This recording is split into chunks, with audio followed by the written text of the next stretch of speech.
Dalam pengalaman pribadi, kalau kita ikut pilkada lalu salah coblos, salah dukung. Saya misalnya pegawai di kantor wali kota, yang saya dukung ternyata kalah. Apakah masih ada pilihan? Ada. Paling saya menjadi staf ahli. Kalau tadinya kepala dinas disingkirkan menjadi staf ahli, non job. Tapi masih ada pilihan. Apa pilihannya? Satu, pensiun dini, berhentikan jadi pegawai. Sudah, tidak ada mi bosku. Pilihan kedua apa? Saya tunggu selesai wali kota 5 tahun, merdeka mak lagi. Masih ada pilihan. Saya pergi merantau ke Papua. Ternyata di Papua tidak nyaman. Apa yang saya harapkan saya tidak temukan. Apa masih ada pilihan? Masih ada pilihan. Apa? Balik lagi di kampungku. Makan tidak makan, ada sepupuku bisa bantu kak. Saya jadi pegawai, ternyata dikirim ke Timur Leste. Tidak nyaman di sana. Masih ada pilihan? Masih ada pilihan. Apa pilihannya? Pensiun, berhenti jadi pegawai. Tidak ada urusan dengan negara. Masih ada. Menderita bapak di dunia, sengsara bapak di dunia, masih ada senangnya. Demi Allah, tidak ada orang susah di dunia. Dari pagi sampai malam susah terus. Pasti ada tonji senyumnya ketika dia warung kopi. Pasti ada senyumnya, ketawa-ketawa ketika dia lihat di grup WhatsApp-nya ada lucu-lucu. Pasti ada ketawanya. Tapi demi Allah, kalau bapak ibu masuk di kubur, matama no kiburu senang tidak senang tinggal kau di situ. Tidak boleh kau lagi keluar. Dan demi Allah, kalau masuk di kubur, tidak ada bilang WhatsApp. Tidak ada istilah senang-senang kau di kubur. Kalau kau kurang amalmu masuk di kubur, menderitalah kau dan tidak akan pernah kau senang. Menderita di dunia ada batasnya. Paling lama 70 tahun kita hidup. Tapi begitu masuk kubur, tidak boleh kau lagi kembali. Bahkan kalau kau kembali dari kubur, satu gunung Merapi lari ngasengi. Ada orang mati pak, tiba-tiba dia keluar dari kuburnya, tidak ada orang mau tinggal di jalan itu pak, langsung lari semua orang. Lalu kenapa ketika kita sadar pasti ada alam kubur, belum pasti bapak kaya, belum pasti politisi jadi anggota DPR, belum pasti anggota DPR bisa jadi wali kota, tapi yang pasti kamu mati dan masuk kubur. Tapi kenapa kurang persiapan? Nih selama masa pandemi, masa Covid, nah hampir tiap hari itu di grup innalillahi, innalillahi, innalillahi. Saya pernah dalam satu hari 4 grup innalillahi terus. Innalillahi, innalillahi. Sering kita ucapkan, mati anu, masih ketemu gitu minggu lalu. Mati anu, masih ada di WhatsApp kemarin. Sering kita ucapkan itu. Tapi yang kurang kita sadari, bagaimana kalau kita yang di innalillah? Bagaimana kalau kita yang wafat dan dikirimkan Fatihah dan ternyata tidak punya persiapan? Bapak merantau ke Jawa, habis persiapan, balik lagi ke Makassar. Tapi begitu masuk kubur, tidak ada lagi. Dan ternyata menurut Nabi, ketika orang sudah masuk di kubur, yang sudah meninggal ini, kakek takah, saudara takah, teman takah, termasuk Rasulullah Muhammad SAW, sampai detik ini belum masuk surga. Mereka masih transit di alam kubur. Berapa lama kita di alam kubur tergantung berapa lama datangnya hari kiamat. Dan kata Nabi, di dalam kubur orang yang menderita, orang yang menyesal, orang yang sengsara sesengsara-sengsaranya adalah al-mutakhawilu bis shalah, yang menganggap enteng solat. Bukan yang tidak solat. Ya rona cule-cule sampajange menganggap enteng solat. Mana dimaksud menganggap enteng solat?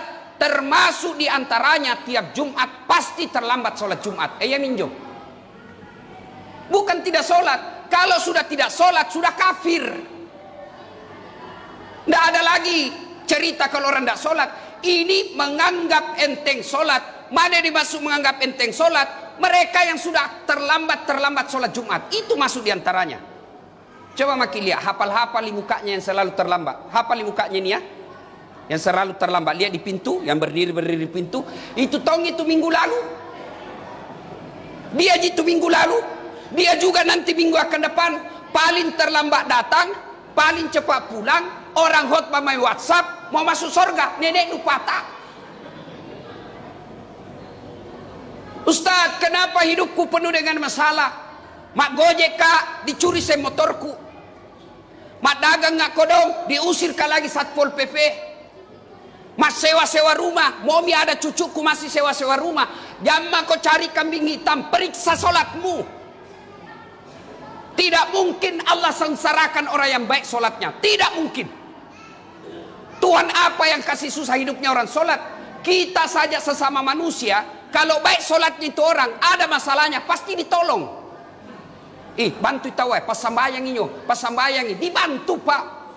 Pun apa kepala talang, tenas sambayang, pak botoro, pak tipu, datang kau minta tolong, apa dibilang cidak kau. Maka demi Allah, tidak akan sengsara hidup orang yang baik solatnya. Maka periksa kenapa hidupku susah. Ada orang barangkali ngontra-ngontra hidupnya pak. Memang ngontra-ngontra hidupnya, tapi tenang hidupnya. Tidak punya rumah tapi masih tenang hidupnya. Istrinya tidak pabali-bali, suaminya tidak kurang ajar sama istrinya, anak-anaknya taat sama orang tuanya. Memang ekonominya kita lihat terbatas, tapi dia punya ketentraman jiwa dalam rumah tangga. Apa sebabnya? Karena baik solatnya. Kita selalu berdoa, ya Allah lapangkan hidupku, ya Allah mudahkan ekonomiku, ya Allah perbaiki hartaku, ya Allah berikan saya kesehatan, ya Allah muliakan hidupku. Kita berdoa, Allah sambut doa kita itu. Allah sambut doa kita, Allah dengar doa kita.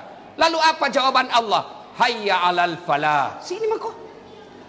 Artinya itu hayya alal falah, sini kok, saya kasih kau apa yang kau mau. Tapi apa yang kita bilang ketika Allah panggil kita? Hayya alal falah. Sini kok, semua kau yang di warung kopi, kau yang lagi main tenis, kau yang lagi dagang, sini kok, saya kasih kau apa yang kau mau. Tapi apa jawaban kita? Tunggu. Lagi ada pembeli. Tunggu. Sebentar pi. Coba. Tuhannya nak suruh menunggu. Kita lihat gaya hidupnya itu pejabat. Banyak kan kita lihat pejabat, wali kota, gubernur, menteri, kapolres, dandim. Coba lihat mereka. Ada semua itu ajudannya. Coba mi. Itu pejabat semua ada semua ajudannya. Kira-kira kalau wali kota panggil ajudan, berani kira-kira ajudan bilang tunggu pak? Berani kira-kira? Oh ajudan, bapak ndak lihat saya sibuk. Oh jago nu bos, dimutasi kok. Itu saja manusia kita tidak berani mengatakan tunggu. Lalu kenapa ketika Allah memanggil kita, dan itu pun cuma 5 kali sehari semalam. Nah saudaraku, sidang Jumat yang saya muliakan, solat adalah rahasia kesuksesan kita. Demi Allah pak, tidak ada orang tidak ada masalah dalam hidup ini. Semua kita punya masalah. Ada yang rumah tangganya bermasalah, istrinya selingkuh. Ada rumah tangganya bermasalah, keuangannya kasihan. Ada rumah tangga bermasalah karena dia dipecat suaminya jadi kerja. Ada rumah tangga bermasalah karena anaknya nakal. Ada bermasalah dalam rumah tangganya karena macam-macam. Semua ada masalah. Nabi pun ada masalah. Dan alhamdulillah, dekto nama kadapuang Allah Ta'ala, Allah juga tidak berkata, dasat ketika ada masalahmu jadi doktor kau dulu. Ketika ada masalahmu jadi anggota DPR kau dulu. Kau kaya dulu, jadi pejabat kau dulu. Tidak. Allah cuma minta 2. Ista'inu bis-sabri was-salat. Sabar kau, sempurnakan solatmu. Saya yang selesaikan masalahmu. Itu janji Allah, bukan janji politisi. Kalau Allah yang janji, pasti. Jadi saudaraku, intisari Jumat kali ini, rasa-rasanya selama pandemi, masalah demi masalah dalam hidup kita. Tapi Allah sampaikan, wala tai'asu mir rauhillah. Ajakmu peturenu. Jangan kau putus asa. Sempurnakan solatmu. Saya yang selesaikan seluruh masalah.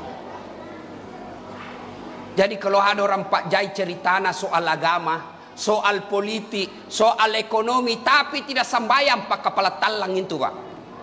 Tuhannya saja dia tipu. Bapak mau cari mantu, ada anak gadis tak baik-baik, kasihan. Ada yang lamar ki, Meskipun dia naik mobil, pangkatnya bagus, anak orang kaya, tapi tidak sholat, jangan kau percaya, sengsara itu anakmu nanti. Tuhannya saja berani dia tipu. Penting ini sholat, Pak. Demi Allah sangat penting. Bapak tidak puasa tetap Islam. Bapak tidak haji tetap Islam. Tidak bayar zakat tetap Islam. Tapi ketika tidak sholat, Nabi jelaskan batas antara kekafiran dan keislamanmu adalah sholat. Ketika kau tidak sholat, kafir kau di hadapan Allah. Jelas kata Nabi. Dan diperkuat lagi dalam Al-Quran, buka surah Al-Fat 29. Muhammad dan Rasulullah walladzina ma'ahu asiddaw wal kuffar ruhama'u bainahum tarahum ruk'an sujada. Tanda-tandana umat selengeh, tanda-tanda umat Islam, kalau dia mengaku Islam, ruk'an sujada, kamu lihat mereka rukuk dan sujud. Salat. Bapak tidak puasa 5 tahun berturut-turut, tobat ki, bayar utang tak yang 5 tahun itu, selesai urusan. Bapak tidak haji padahal sudah mampu, taubat hari ini, segera menunaikan haji, selesai haji, tidak ada masalah. Tapi kalau tidak sembahyang subuh kita tadi, bagaimana caranya dibayar? Dia bilang besok Ustaz sembahyang subuh, besok untuk besok. Dia bilang 2 kali sembahyang Ustaz, lebih salah lagi. Maka intisari dan sangat pesan penting Jumat kali ini, mari evaluasi kali solat kita. Karena solat inilah tanda keislaman kita. Tidak usah banyak cerita dulu soal ibadah yang lain. Kalau solat kita tidak akan beres. Di alam kubur, yang pertama kali nanti diperiksa solat. Yang pertama kali nanti ditanya soal solat. Bahkan Nabi ketika sakaratil maut, melok direduk nyawanya, sudah dicabut nyawanya Nabi, sampai ujung lidah terakhir di bibirnya sudah sakaratil maut. Nabi pesankan, jaga solatmu, jaga solatmu, jaga solat kalian. Nabi tidak katakan jaga hajimu, jaga hajimu, tidak. Nabi katakan solatmu, jaga solat di antara kalian. Begitu pentingnya solat ini. Makanya ketika mau pi solat Jumat, Pak, itu setan berusaha goda ki. Nanti pi sebentar pi. Kita lihat nanti, Pak. Selesai solat Jumat ini masih ada kayak langsung lompat. Tinggal saya maki dulu 3 menit, 5 menit berdoa, ya Allah perbaiki hatiku, Rabbana la tusik qulubana ba'da is hadaitana wa hab lana min ladunka rahmah. Ya Allah jangan kau palingkan hati hamba setelah engkau berikan hidayah, perbaiki iman saya. Ya Allah mudah-mudahan Jumat depan saya bisa datang lebih awal. Tapi kalau tadi terlambat, sudah makin disampaikan dan disinggung, tapi kita bilang kucini tompina kucini ki eja pina doa langsung lompat lagi nanti. Anjo minikan anak bilang Nabi kaswatul qalbi, orang yang telah mati hatinya.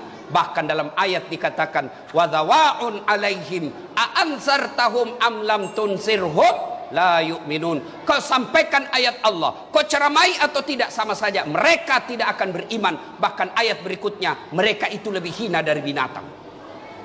Kita lihat nanti. Kalau masih malu-malu ki pulan nanti, Pak, alhamdulillah masih ada iman tak. Tapi kalau langsung lompat nak aku cini tompi nak cini ki ustaz, hati-hati ki bos, mati mi hati tak. Kambing kalau dia suka ganggu temannya, Pak, jual. Tidak ada yang beli di pasar, potong. Dagingnya bisa sate, isi perutnya bisa jadi soto, coto. Kulitnya bisa jadi perhiasan, tanduknya bisa jadi perhiasan, bahkan ekornya bisa jadi sop ekor, sop kikil, sop buntut. Tapi kalau di sini manusia tidak sembayang, jelek mukanya, tidak terkenal, pengangguran, pembohong, tukang tipu, mau diapai, Pak? Mau diapa? Dijual, siapa mau beli? Dipotong, siapa mau makan? Inilah yang Allah jelaskan, orang-orang yang keras hatinya itu mereka lebih hina dari binatang. Tujuannya kita dikumpul Jumat ini agar ada evaluasi, kecas. Khutbah Jumat ini cas. Mudah-mudahan selesai khutbah ada perbaikan iman dan keyakinan menjadi lebih baik. Kalau itu terjadi, kita kemudian pulang sholat Jumat, lalu kita perbaiki sholat kita, kita memperbaiki dan mengevaluasi kembali kualitas sholat kita, berarti alhamdulillah kita termasuk orang-orang yang baik imannya. Semoga ada manfaat. Lebih dan kurangnya mohon dimaafkan. Barakallahu li wa lakum wa izza'izil mu'minin innahu huwal ghafurur rahim.